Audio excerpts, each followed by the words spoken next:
all public discourse would be controlled by this Yeah. ridiculous ideology, this woke ideology, this what you call a mind virus. Yeah.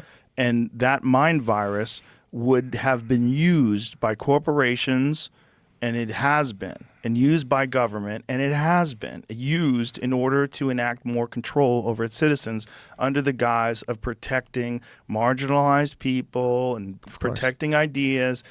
It seems like they're doing the right thing, and it seems like opposing that is doing the wrong thing. But it's just a wolf in sheep's clothing. Yeah. That's all it is. It's just control. It's just the government they don't give a fuck about DEI. All they give a fuck about is votes and power and control. Exactly. And if they can use DEI to get their way, and if they can use whatever green energy bullshit they're pushing, whatever they're doing, they're not doing it because they're trying to save you. That's nonsense.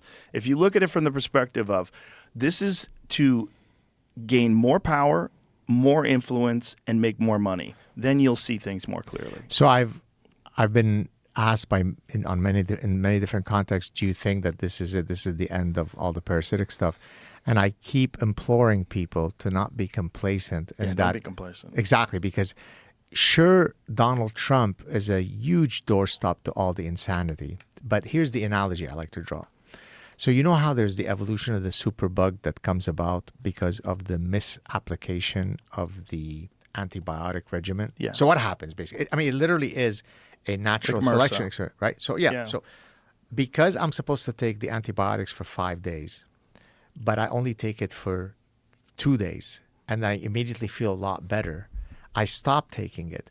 But what that has created is that the weak bacteria have died off, whereas the ones that have survived until that point have only become stronger. And through the misapplication of the prescription for antibiotics, I then contribute to the evolution of the superbug.